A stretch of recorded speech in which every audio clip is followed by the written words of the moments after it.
Hey, happy Tuesday, January 14th, 2020. You are cruising with Kelly down the highway, and I am going to put you in the dark a little bit while I keep on talking. It's been a minute. I don't have my wheels. I have my wheels in the shop. Happy New Year to me, right? I could be all upset, and I was. I was. The stress was filling me up, I have to tell you. But as a believer in prayer, that no prayer is too small, no prayer is too big. And my fellow believers and my brothers and sisters in Christ, thank you for all the prayers that you've been giving me to keep me from being overwhelmed by anxiety. It works out. But sometimes even those that walk freak out. Even those that walk the walk and talk the talk and are faithful, still sometimes we're human, we get overwhelmed. Life happens to all of us. Just because somebody walks with Jesus Christ does not mean life is not going to happen. As a matter of fact, the layers will just keep on coming. That's just the way it goes. The favorite thing is that somebody used to say, and it clearly makes sense. It's waves. The ocean of life has waves, and if you're not coming out of a wave of something that just happened, you're getting ready to go into one. There's one getting ready to come down upon you, or you're just floating along. However you look at it, life happens, and does it happen the way we want it? Oh, heck no. Oh, no. Life happens when you're trying to figure out, let's be real. I've been needing to replace my appliances at home for a while now. My refrigerator really should have been thrown out to the curb a while ago, but because I have another one that's been out in my garage, I haven't pushed it, but it's at the point now you can't really put anything in it. But all right, so this is not a Cruising with Kelly about appliances. What it's talking about is the layers that just keep coming. It doesn't matter who you are. What matters is if you have a relationship with Jesus Christ, you have a peace deep down inside of you. So when those things keep coming, when those layers keep coming, when those appliances go out and you're cruising along because you want to try to plan it better so that you get the best deal and you get everything done at once, and then all of a sudden something else happens and the wheels that you need for your work, because if you don't have work, you don't have a job, and if you don't have a job, you don't have money, and if you don't have money, you can't pay the bills, and if you don't pay the bills, you don't have a house, and if you don't have a house, the people that live with you for stability are homeless as well as you, right? Is that extreme? That's the way this mind works. The anxiety, no matter if you are a follower of Christ, if you are a disciple of Christ, or you're trying to find Christ, the anxieties of this world can layer up. And sometimes if we don't have a relationship and we get caught up in the world consumes us, and we become bitter. We become constantly depressed. We become constantly in this grind and nasty sometimes. We respond to things that really deserve no negative response. We let the weight of the world hold us down and suffocate us. We complain that things are so bad and we have nothing and we have no one. I don't know what we're going to do. I don't know what I'm going to do. When's it going to be my turn?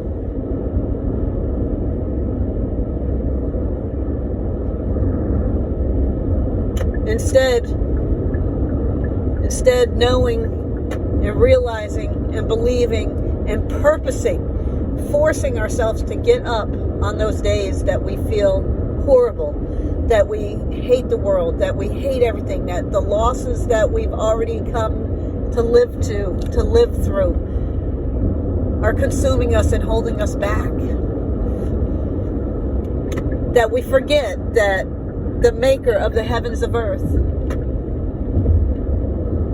and earth, we forget that we were created with greater purpose, that we are worth more than anything this world can give or take, and that we have the ability to change anything that we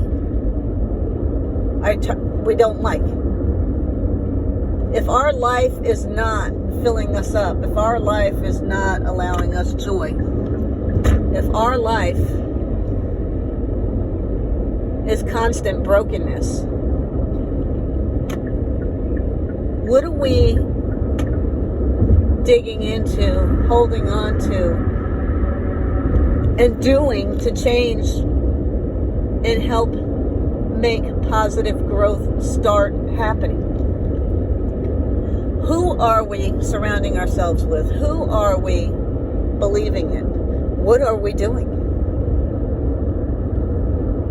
How easy is it to be overwhelmed and consumed and broken and stay there? How easy is that? How easy is it to just go do whatever is wrong and harmful instead of purposing for what's worthwhile and to purpose to hold on to the blessings that we were given? And you know what? Even if we have nothing, even if we're standing out in the middle of a field and we have nothing to wear, nothing to eat, nothing to keep us in the shelter, we're still blessed because He's given us life. What we do with the life comes with the freedom of choice and the freedom of will that He gives us. Each and every one of us get to choose. Each and every one of us has the ability to go hang out and choose to do the drugs with those that do drugs. Hang out at the bar and party and have a good time at the bar with those who hang out at the bar and have a good time. Or go to church and try to do good things and try to fill up yourself with positive ambitions. Each one of us have the ability to choose. So when you're at that point and you know that you have the choice, but you can't make it happen, you can't get yourself up and over, who is it that you have as your best friend? Who is it that you have in your corner? Who is it that is your firm foundation? And I have to tell you, it took me a long time. I walked forward for Jesus Christ in 1995, and I rebaptized and was immersed, and have faithfully been walking the walk since 2005. And life is hard. It doesn't matter if I am in love with Jesus and everything He's been told about, everything that He lived for and everything He died for, or before that. Life is hard. But I can tell you this, the peace that I have deep inside my soul now, and the choices that I make now, and the awareness that I have now, are far greater of a blessing. And to even acknowledge the situations and the things that I have been brought out of only could have been from the blessings of God. Is my life perfect? No. Absolutely not. Are my appliances breaking down and my car breaking down and my life probably starting to break down at this stage of the game? Well, I hope my life is not. I hope my physical ailments are going to stay. Could I do better? Absolutely. I've lost my momentum. I was rocking it out. Everybody knows that. I was all doing it. Yeah, I've lost my momentum. And we do that. Hills and valleys. Hills and valleys. That roller coaster of life. Because life gets hard and life gets heavy. Not only for the things that are going wrong for you, but when you see those that you care about going through it. When people you care about are taken out of this world. When people are suffering with illness, when sudden loss, sudden brokenness, the loss of a child, whether it be to death or whether it be to the world. Life is hard. Prayers matter. And yeah, anybody that knows me knows I will burn for those that I care about. I said this, I try not to be a judgmental person, and I'm human. I mean, let's face it. I am one of those when I do go to a Walmart, I just shake my head sometimes because it's entertaining, but it doesn't give me the right to judge, right? But it's entertaining just because of it is what it is. But when it comes down to it, life hurts. But nowhere in this world, nowhere in the Bible, nowhere was it ever written by the Creator that life was going to be easy and that there was not going to be pain. Think about it. He came down in flesh and blood and gave his only son, who was tortured and tormented and hung and nailed on a cross so that humanity could have life. What makes that pain-free? That's love. He gives us the choice. He gives us the freedom of will on how we're going to forge forward in life. What choices will we make? Will we have it to where it's all self-absorbed, that everything that goes on in this world is about each of us? Or will we give away and try to live the best we can, to do the best we can, with eyes of God, a heart of God, and hopefully Jesus deep down in our soul? And if you don't know Jesus, I'm telling you, he's sitting there waiting to meet you right now. And I can also tell you this, I have always been a person of prayer, always, long before I walked forward. Prayer is something that I did know about. And with that being said, I used to pray all the time. And where it got me, I believed, I'll be straight up, because I used to have a lot of issues when I was younger. I used to just say, Lord, keep me alive long enough to see my kids grow up. Then when my grandkids came, after transitioning, Lord, keep me alive long enough to see my grandchildren grow up. And how about, Lord, teach me to lead the way so my children and my grandchildren and all those you surround me with see the good of you, in you, and they want to be with you. Is it perfect? No. Far from it. Far from it. Do the layers keep coming? Do the tears want to flow some days and some days not? Absolutely. Does it mean that because I walk with Jesus Christ that my life is over? Heck no. My life has just begun. Because you know what? This is just a starting ground. This is just a transition period. I've got eternity. And no matter what keeps trying to weigh me down, I'm going to keep asking for prayers to get me back up. Because my courage, my strength, and anything that I am comes from the Creator. It's not me. The will that He gave me to use is all of that of a blessing of life that He gave me. And I'm going to try to do what I can with it. Does it get hard? Does it get heavy to watch friends' children consumed? To watch our littles be exposed to so much that robs their innocence? to watch darkness and evil people hurt and harm and rob our littles from life. To watch the people we care about most not be able to get out of their own way, that they can't let go of the anxiety, and they refuse to dedicate and give themselves over to Jesus Christ because they don't want their life to change, but yet they want their life to change because it sucks. How does that even happen? We're all given the freedom of will. We're all given the freedom of choice, and we all have the ability. We all have to choose what direction and what do we believe in and how are we going to do it.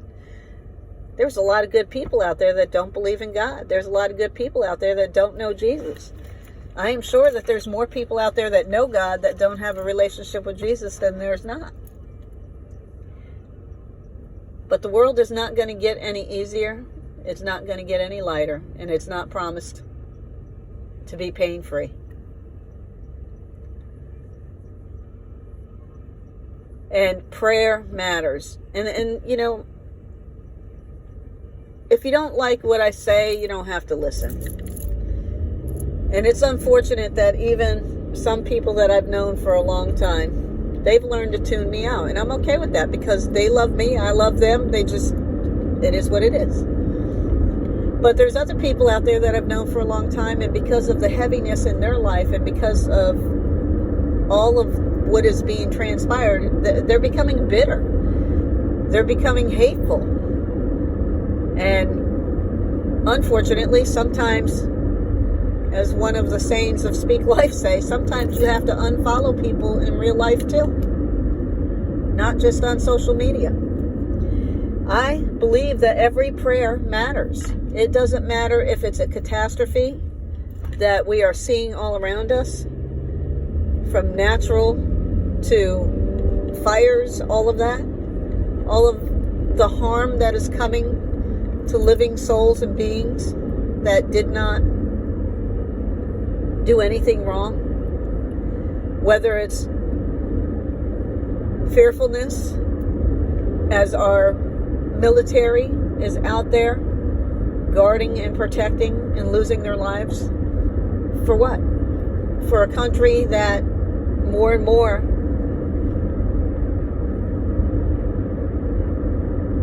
spews more hate and disrespect than they do caring and sharing.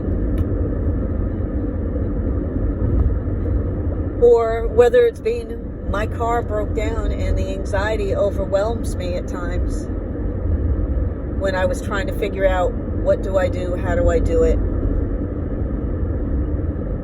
And who can I get to pray for me? Who can I get to help me make the right choice to resolve it? Big or small? Australia on fire is big. And in the grand scheme of things, me, an itty bitty speck of dust in a vast world, is small. But is it any less important of prayer? Not to pick and choose. So, if you're one of those that don't understand or don't have a relationship with Jesus Christ, know this. Pray about everything more than you fight, fuss, or spew out nasty things, or your judgment, for real. Because prayer matters no matter what it is. And anybody that knows me, there's a couple of things that I don't do. I don't get in debates over politics because I don't like any politics. And I will not debate my spiritual prayer life or who I believe in with anyone. Will I force my being of who I am and what should or should not be on you? You have the freedom to choose of what you want to listen to from me or around me at any given time. I have never had the intent to ever offend anybody with what I say, and I'm sure I do. I have a snarky way of life. I mean, it just is. I am who I am. But it doesn't matter who you are or what you do. I pray that the world does not weigh you down so much that your heart hardens and you become bitter and angry, and it flows out against everything and everybody, and that you think that you're now qualified to become the judge to tell what should and should not be done, or who should and should not be prayed for, or what is important and what is not. Know who you are, know who your life is, and know where your help comes from. And if you don't, start right now meeting Jesus right where you're at, because he's waiting to talk to you and waiting to help you. Surround yourself up with no agenda friends, people that will love you for who you are, not what you do, not what you say. And get yourself in a Bible-based church where you can actually dig in, challenge, and learn the Bible and everything that it's about. And watch things change in your life. Will the world keep happening? Absolutely. Will the pains and the sorrows and the losses still keep happening? Absolutely. Will you be filled with an abundance of peace no matter what's happening, even when there's moments of anxiety, because we're human and we forget who we belong to. I know who I belong to, and I smile most of the time. But there's days that it just gets heavy. So as I ask for prayers from you for day to day, to not be derailed and consumed by the world, but stay in the arms of Jesus, I pray that you get to know him, that you are blessed, and that you can find purpose for more than what this world could give or take. On that note, this is Tuesday the 14th, 2020, and you were cruising with Kelly, and I've reached my destination. So at this point, thanks for riding along and listening. Have a blessed day or evening.